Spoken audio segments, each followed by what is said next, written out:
welcome to Ones to Watch, a new series where we take a look at some interesting titles from small-time developers that I think are really doing some interesting things and deserve a bit of a spotlight. So this is My Friend is a Raven from 2-Star Games, and I'm sorry if I say your name wrong, but it's Gavin Eisenbeisz?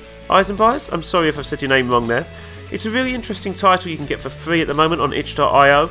Does some really interesting things with storytelling, and it's got a really lovely art style and a really good soundscape as well in regard to sound design.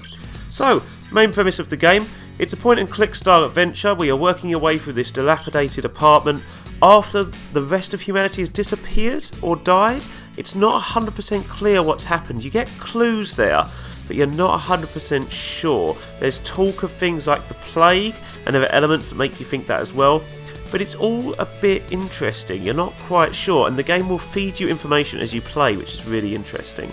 There are 4 different endings to unlock, and that's one of the things I really enjoy about this game, is you can play through once, miss things entirely like I did, and then come back later and learn a bit more, and everything is explained to you a bit more clearly. I really like that approach to storytelling. I think it does some fantastic things in regard to the formula.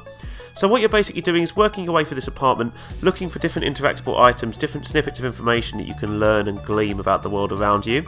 Interesting fact as well, to show the level of detail that's gone into this, Lutum, the main character, is actually a Latin word, and when you translate it, it means dirt. Something again that becomes a bit more important in regard to the story later on. But I'd recommend playing it. It's completely free. You can download it on itch.io at the moment and just get a nice, probably about 15 minutes to see all the endings. There are 4 endings in total, all different based on what you do in the game. They're not explained to you immediately, so sometimes you have to do a bit of searching, a little bit of logical thinking to understand exactly what actions will get you what ending. And the good ending that I got, the ending I was going for I should say, I really found it quite fulfilling actually. I felt like it really did some interesting things. I'd like to see a lot more as well here. I think there's a lot of room here to make something a lot more fleshed out. But as a little game, a small-time title, it's really fun, and it's really a great showcase of what 2-Star Games can do. It's a great game when it comes to the art style. As you can see here, you've got some really fluid transitions, especially with the doors, when the doors are opening and closing here. It's a really nice transition there, and the art style itself really lends itself to this eerie idea of this dead world with something that's not quite right, this Victorian feel as well to the text. Really, really enjoyable title, and there's a lot of stuff you can interact with in regard to plot points that give you more information and just feed you, but I'd like to see a bit more there. I'd like to see a lot more interaction, but I understand that's quite hard work. But in regard to the soundscape, that's fantastic too. I mean, check out this use of sound. It's really eerie and well used.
How creepy is that? Really fantastic feeling of the world. It really helps you to feel this sense of desperation and this death and decay that surrounds you.